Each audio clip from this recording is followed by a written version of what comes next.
प्यारे बच्चों, अभी तक की कहानी में हमने पढ़ा कि जो सलोनी थी एक साहसी लड़की थी।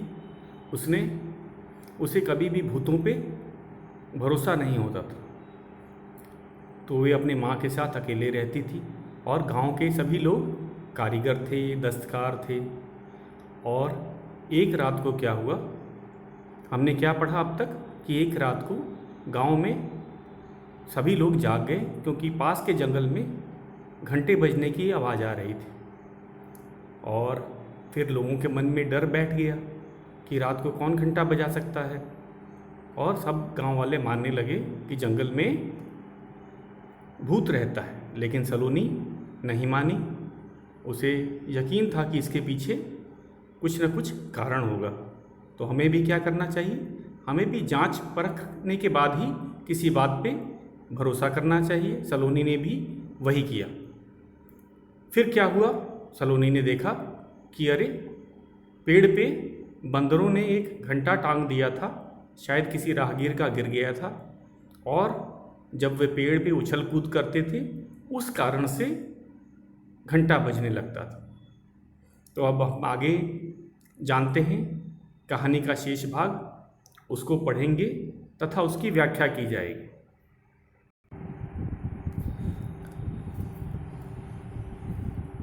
सलोनी आगे आगे और पीछे पीछे मुखिया और बच्चे। और तो फिर क्या हुआ बच्चों, सलोनी जंगल में जाने के लिए तैयार हो गई। और हम जानते ही हैं गांव के जो मुखिया थे वे अपने कुछ आदमियों के साथ भी सलोनी के पीछे चलने के लिए तैयार हो गए। और सलोनी का किसने साथ दिया, स्कूल के कुछ बच्चे, क्योंकि वो जानना चाहते थे कि जब मेरे स्कूल की एक लड़की अकेले जा सकती है तो हम कम से कम उसके पीछे उसका साथ तो दे ही सकते हैं। तो सलोनी आगे आगे सलोनी चल रही थी, पीछे मुखिया अपने आदमियों के साथ थे और स्कूल के कुछ बच्चे भी साथ हो लिए। अभी थोड़े ही आगे गए थे कि घंटी की आवाज़ें आने लगी। तो फिर जैसे ही वह जंगल की तरफ कुछ दूर बढ़े, उन्होंने क्या देखा, उन्होंने क्या सुना कि फिर घंटे बजने लगे। मुखिया जी और उनके आदमियों के चेहरे पर हवाइयाँ उड़ने लगी। चेहरे पर हवाइयाँ उड़ना एक मुहावरा है, उसका अर्थ होता है बच्चों घबरा जाना। क्योंकि सलोनी को तो पता था कि घंटा कैसे बज रहा है, जो घंटे की आवाज़ आ रही है कैसे आ रही है, बंदरों के उछल कूद करने के कारण घंटे की आवाज़ आ रही है। लेकिन मुखिया और उसके आदमियों को तो पता नहीं था, वे काफ़ी डर गए। वे काफ़ी डर गए थे क्योंकि उनको कारण नहीं पता। तो बच्चों हमें एक मुहावरा भी मिला है, चेहरों पर हवाई उड़ने लगी, या फिर हम इसको कह सकते हैं चेहरे पर हवाइयाँ उड़ना। एक मुहावरा है, इसका अर्थ होता है घबरा जाना। तो कौन घबरा गया था, मुखिया जी और उनके आदमी। पर सलोनी निडर आगे बढ़ती गई। सलोनी क्यों निडर थी, क्योंकि उसको कारण पता था। मैंने बताया ना कि हमें कोई भी बात ऐसे ही नहीं मान लेनी चाहिए, हमें पहले अपना सूझबूझ से काम लेना चाहिए तथा उसका कारण पता करना चाहिए। जैसे सलोनी में कारण पता किया था कि घंटा बंदरों के उछल कूद के कारण बज रहा है, ना कि भूत उसे बजा रहे हैं। बच्चे शोर मचाने लगे, सलोनी कहाँ है भूत। तो उसके स्कूल के बच्चे थे, वे भी काफ़ी उत्सुक थे और वो जानना चाहते थे कि क्योंकि सलोनी ने कहा था कि आज मैं भूत पकड़ने जा रही हूँ, तो बच्चे भी काफ़ी उत्सुक थे। इसीलिए वे पीछे क्यों शोर मचा रहे थे कि सलोनी कहाँ है भूत, क्योंकि वे जानते थे कि सलोनी ने भूत देखा है और वह पकड़ने जा रहे हैं। अभी दिखाती हूँ, सलोनी ने कहा। तो सलोनी ने बच्चों को क्या कहा, मैं अभी आपको भूत दिखा रही हूँ। पेड़ की ओर इशारा करते हुए सलोनी बोली, वह देखो कितने सारे भूत। और जब सलोनी उस पेड़ तक पहुँच गई, किस पेड़ की बात कर रहे हैं हम यहाँ पे, वही पेड़ जिस पे बंदरों ने घंटे को बांध दिया था तथा वहाँ वो उछल कूद करते थे। इसीलिए उसने उसी पेड़ की तरफ इशारा करके कहा, वह देखो कितने सारे भूत। अरे ये तो बंदर हैं, कहकर बच्चे हंसने लगे, क्योंकि बच्चे तो जान गए कि ये तो बंदर हैं, ये तो भूत तो हैं नहीं, इसीलिए वे हंस रहे थे कि ये तो भूत है नहीं। मुखिया जी वह देखिए पेड़ पर लटका घंटे वाला भूत, सलोनी ने पलट कर कहा। सलोनी ने अब मुखिया जी की तरफ कहा कि देखिए पेड़ पे जो घंटा लगा है और जो बंदर हैं ये सब क्या हैं, घंटे वाले भूत हैं। सलोनी ने पलट कर कहा। मुखिया जी ने सामने का नज़ारा देखा तो उन्हें बात समझते देर न लगी। तो मुखिया जी क्या समझ गए थे? वे भी समझ गए थे कि पेड़ पे जो घंटा लटका है बंदरों के उछल कूद के कारण वह बजता है, कभी वह रात को भी बज जाता है, कभी दोपहर में बजता है। तो इसीलिए उनको सब बात समझ आ गई कि भूत होता नहीं है और ये सब बंदर ही उस घंटे को बजा रहे थे। वे भी खिलखिलाकर हंस पड़े। खिलखिलाकर हंस पड़ना मतलब बहुत ज़ोर से हंसना, क्योंकि उनको अब बात समझ आ गई थी और अपनी अज्ञानता पर उनको भी हंसी आ रही थी कि एक छोटी सी लड़की ने उन्हें बता दिया कि भूत नहीं थे, वे तो बंदर थे। तो इस कारण उन्हें हंसी आई और मुखिया जी के आदमी भी हंसने लगे। मुखिया जी को देखा ही तो वे भी हंस गए, क्योंकि उनको सबको समझ आ चुका था कि भूत होता ही नहीं। वे बोले, यह तो घंटे वाला भूत नहीं है बल्कि हंसाने वाला भूत निकला, क्योंकि सब लोग हंस रहे थे। तो मुखिया के आदमियों ने भी कहा कि सच माने तो ये घंटे वाले भूत नहीं हैं, उनके कारण सब लोग हंस रहे हैं, तो इसीलिए ये सब हंसाने वाले भूत हैं। किनको कहा बच्चों? बंदरों को कहा, क्योंकि सबको किसी ने भरोसा नहीं किया था, किसी ने सोचा भी नहीं था कि जंगल में आके उनको बंदरों वाली बात पता चल जाएगी कि बंदर ही घंटे को बजाते हैं। तो इसीलिए सब लोग खुश हो गए, उनके मन से भूत का भी डर निकल गया और अपनी नादानी पर, अपनी अज्ञानता पर सबको हंसी भी आ रही थी।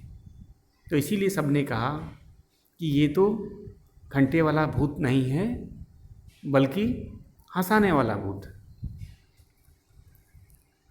तो बच्चों ये था हमारा पाठ।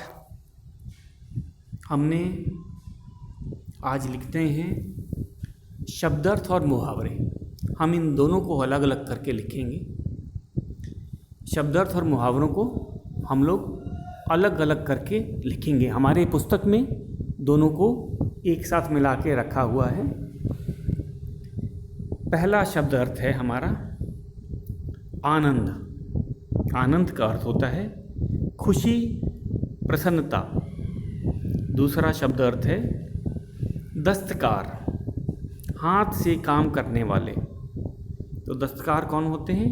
जो हाथों से काम करते हैं, कुछ भी बनाने का,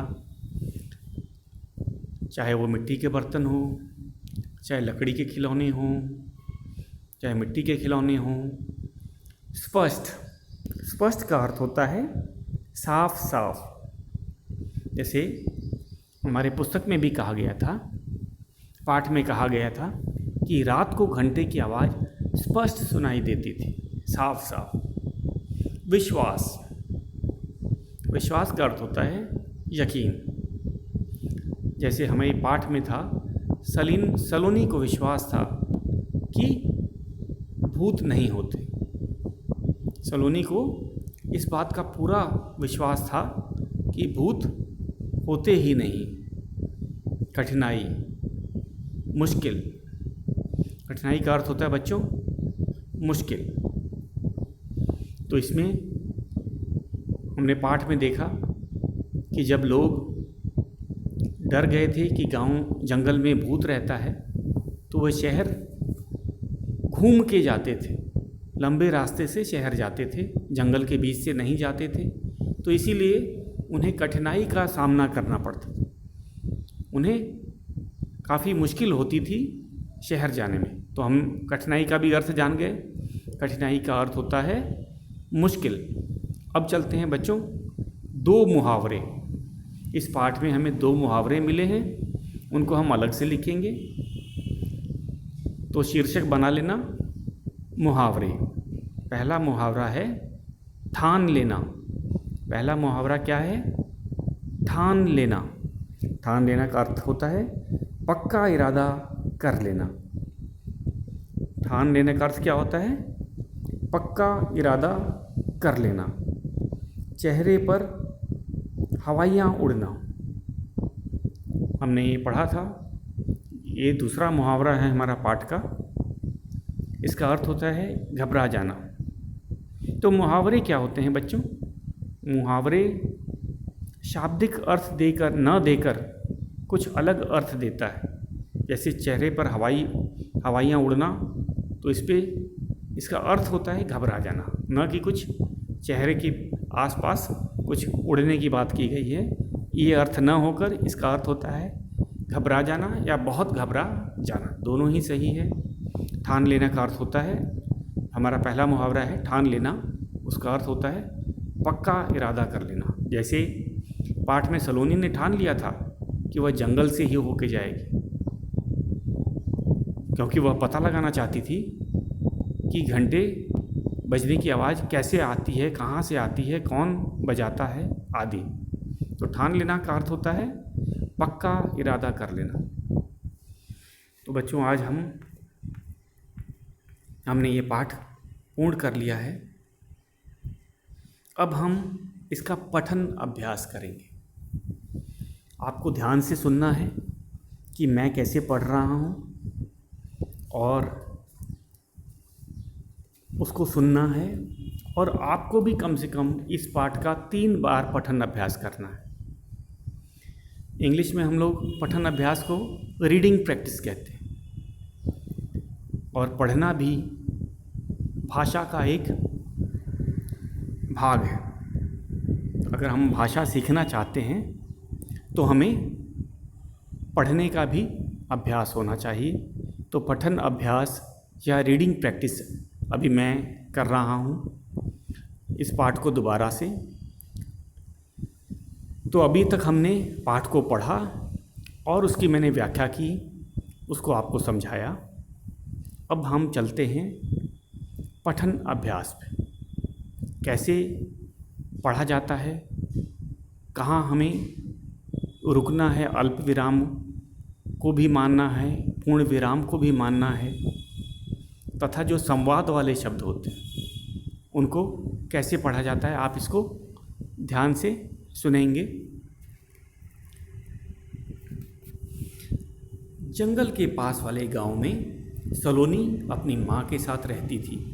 सलोनी की माँ मिट्टी के बर्तन और मूर्तियाँ बनाती थी। स्कूल से लौटकर सलोनी भी अपनी माँ की सहायता करती थी। उसे मूर्तियों को रंगने में बड़ा आनंद आता था।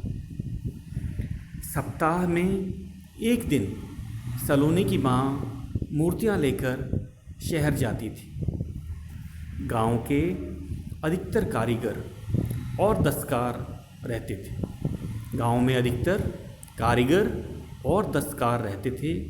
उनका शहर आना जाना लगा रहता था।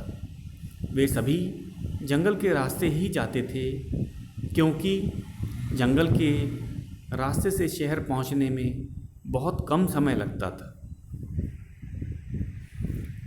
एक दिन रात के समय अचानक जंगल की ओर से घंटा बजने की आवाज़ आने लगी। गांव वाले नींद से उठकर बैठ गए। सब हैरान थे कि जंगल में घंटा कौन बजा रहा है। किसी को कुछ समझ न आया।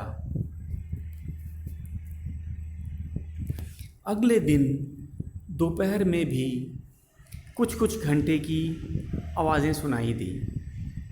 रात को घंटे की आवाज़ बहुत स्पष्ट सुनाई देने लगी। गांव वाले डर गए। एक व्यक्ति बोला, जंगल में अवश्य कोई भूत आ गया है। घंटा बजने की आवाज़ अक्सर सुनाई देने लगी।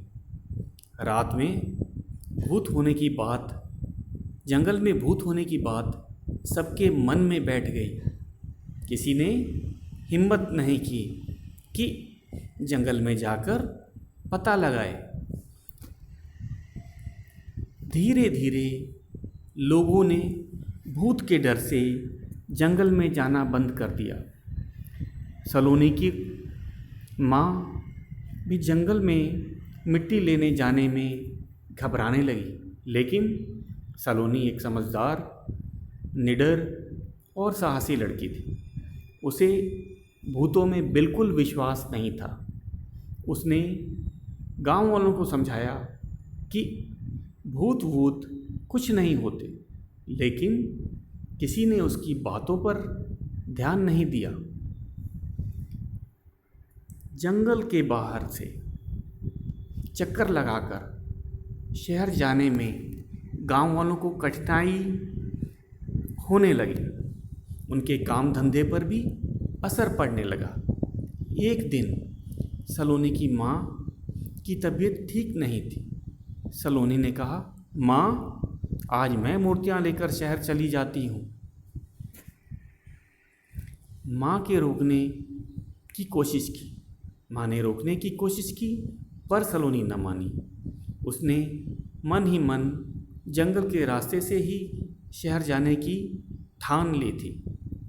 सलोनी बड़ी सावधानी से मूर्तियों का टोकरा लिए जा रही थी। तभी उसे बंदरों की खो खो सुनाई दी और घंटे की आवाज़ भी आने लगी। सलोनी थोड़ा घबरा गई, लेकिन वह हिम्मत करके आवाज़ की दिशा में बढ़ने लगी। वहाँ का दृश्य देखकर सलोनी की हंसी छूट पड़ी। एक पेड़ पर एक घंटा लटका था और बंदर उछल कूद कर रहे थे। इससे घंटा हिल रहा था और बज रहा था। बंदर शायद आते जाते राहगीर का घंटा उठा लाए थे। सलोनी शहर में दुकानदार को मूर्तियाँ देखकर जल्द ही गांव वापस लौट आई। उसने माँ को कुछ न बताया। अगले दिन उसने गांव में खबर फैला दी कि वह आज जंगल के भूत को पकड़ने जा रही है। जिसे चलना है उसके साथ चले। पहले तो कोई तैयार नहीं हुआ, पर सलोनी की हिम्मत देखकर मुखिया जी अपने कुछ आदमियों के साथ लेकर चलने को मान गए। सलोनी के स्कूल के कुछ बच्चे भी साथ हो लिए। सलोनी आगे आगे और पीछे पीछे मुखिया और बच्चे। अभी थोड़ा ही आगे गए थे कि घंटे की आवाज़ें आने लगी। मुखिया जी और उनके आदमियों के चेहरे पर हवाइयाँ उड़ने लगी, पर सलोनी निडर आगे बढ़ती गई।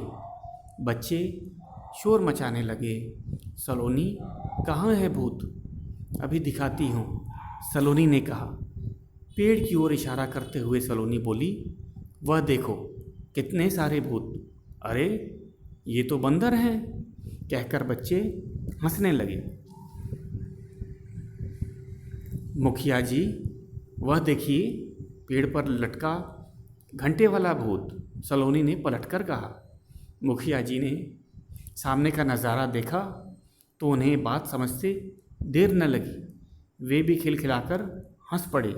मुखिया जी के आदमी भी हंसने लगे। वे बोले, यह तो घंटे वाला भूत नहीं बल्कि हंसाने वाला भूत निकला। तो बच्चों, ये था हमारा पठन अभ्यास।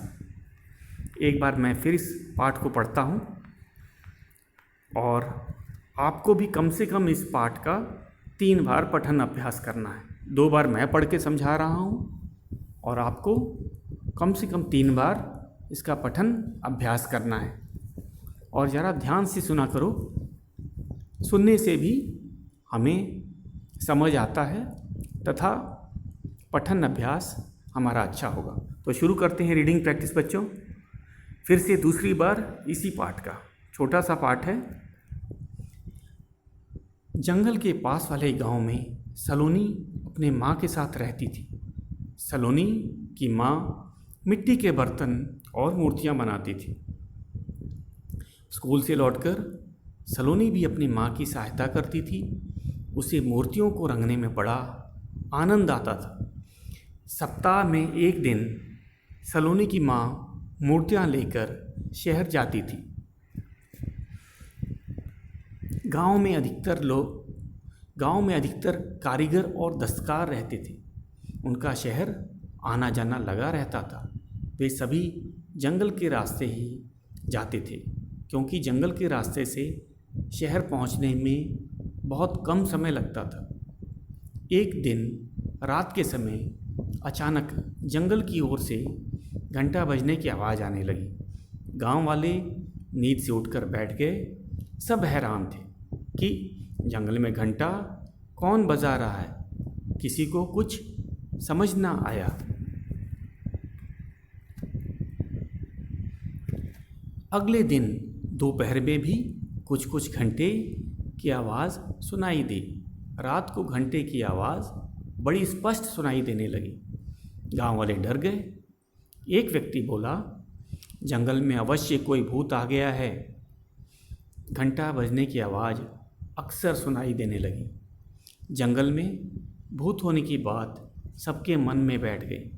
किसी ने हिम्मत नहीं की कि जंगल में जाकर पता लगाए। धीरे धीरे लोगों ने भूत के डर से जंगल में जाना बंद कर दिया। सलोनी की माँ भी जंगल से मिट्टी लेने जाने में घबराने लगी। लेकिन सलोनी एक समझदार, निडर और साहसी लड़की थी। उसे भूतों में बिल्कुल विश्वास नहीं था। उसने गांव वालों को समझाया कि भूत कुछ नहीं होते, लेकिन किसी ने उसकी बातों पर ध्यान नहीं दिया। जंगल के बाहर से चक्कर लगाकर शहर जाने में गांव वालों को कठिनाई होने लगी। उनके काम धंधे पर भी असर पड़ने लगा। एक दिन सलोनी की माँ की तबीयत ठीक नहीं थी। सलोनी ने कहा, माँ, आज मैं मूर्तियाँ लेकर शहर चली जाती हूँ। माँ ने रोकने की कोशिश की, पर सलोनी न मानी। उसने मन ही मन जंगल के रास्ते से ही शहर जाने की ठान ली थी। सलोनी बड़ी सावधानी से मूर्तियों का टोकरा लिए जा रही थी। तभी उसे बंदरों की खो खो सुनाई दी और घंटे की आवाज़ भी आने लगी। सलोनी थोड़ा घबरा गई, लेकिन वह हिम्मत करके आवाज़ की दिशा में बढ़ने लगी। वहाँ का दृश्य देखकर सलोनी की हंसी छूट पड़ी। एक पेड़ पर एक घंटा लटका था और बंदर उछल कूद कर रहे थे। इससे घंटा हिल रहा था और बज रहा था। बंदर शायद किसी आते जाते राहगीर का घंटा उठा लाए थे। सलोनी शहर में दुकानदार को मूर्तियाँ देकर जल्द ही गांव वापस लौट आई। उसने माँ को कुछ न बताया।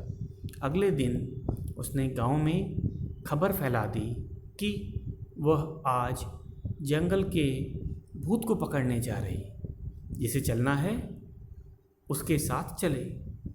पहले तो कोई तैयार नहीं हुआ, पर सलोनी की हिम्मत देखकर मुखिया जी भी अपने कुछ आदमियों को साथ लेकर चलने को मान गए। सलोनी के स्कूल के कुछ बच्चे भी साथ हो गए।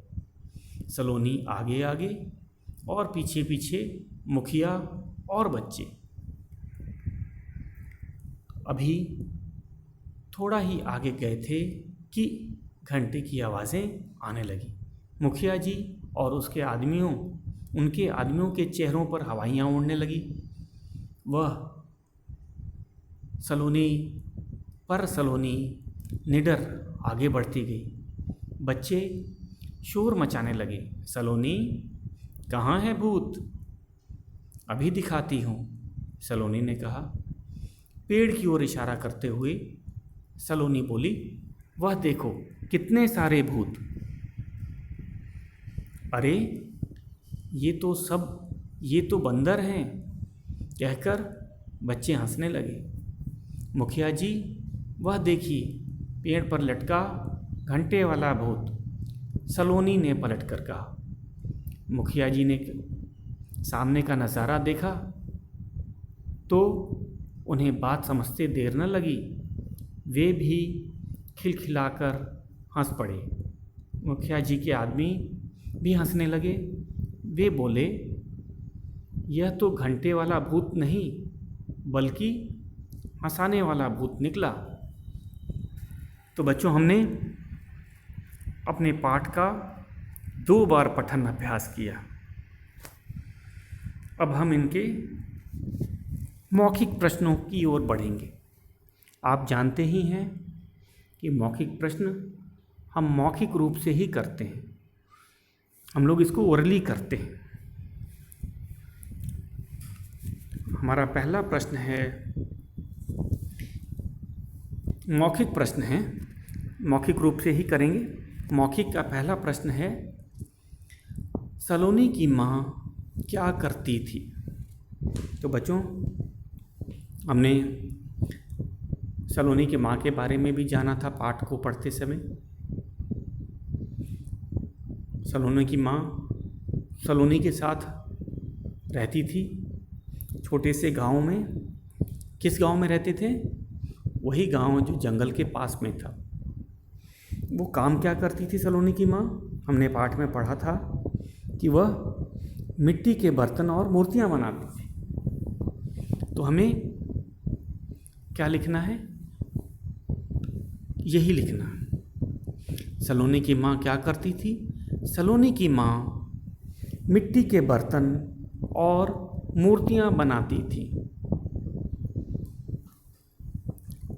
तो हमारा पहला प्रश्न, इसको ध्यान से हमको सुनते जाना है। ये मौखिक रूप है। सलोनी की माँ क्या करती थी? सलोनी की माँ मिट्टी के बर्तन और मूर्तियाँ बनाती थी। फिर से बच्चों, इसको हम लोग दोहरा लेते हैं। ये लघु प्रश्न होते हैं। हमारे मौखिक प्रश्न जो होते हैं वो लघु प्रश्न हैं, छोटे, उनका उत्तर एक वाक्य में ही दिया जाता है। हमारा प्रश्न है क, सलोनी की माँ क्या करती थी? इसका उत्तर है सलोनी की माँ मिट्टी के बर्तन और मूर्तियाँ बनाती थी। अब हम अपने दूसरे प्रश्न पे चलते हैं। हमारा दूसरा प्रश्न है, ख प्रश्न है, सलोनी माँ की क्या मदद करती थी? तो हमने पाठ में पढ़ा है, सलोनी एक अच्छी लड़की थी, साहसी और निडर तो थी ही, लेकिन वो अपनी माँ की भी मदद करती थी, क्योंकि उनके घर में, उनके परिवार में बस 2 ही सदस्य थे, एक सलोनी थी और एक उसकी माँ। तो उसकी माँ को बहुत सारा काम होता था। घर के काम के अलावा भी वह मिट्टी के बर्तन बनाती थी और मिट्टी की मूर्तियाँ बनाती थी, खिलौनी बनाती थी। तो इसीलिए सलोनी उनकी मदद करती थी। तो मदद कैसे करती थी? तो हम लिखेंगे सलोनी अपने माँ की मदद मूर्तियों को रंगने में करती थी। सलोनी अपने माँ की मदद मूर्तियों को रंगने में करती थी। तो बच्चों, हमारा दूसरा प्रश्न है, सलोनी माँ की क्या मदद करती थी? सलोनी अपने माँ की मदद मूर्तियों को रंगने में करती थी। सलोनी माँ की क्या मदद करती थी? सलोनी अपने माँ की मदद मूर्तियों को रंगने में करती थी। तो बच्चों आज के लिए ये 2 प्रश्न, शेष मौखिक प्रश्न है वो हम कल करेंगे।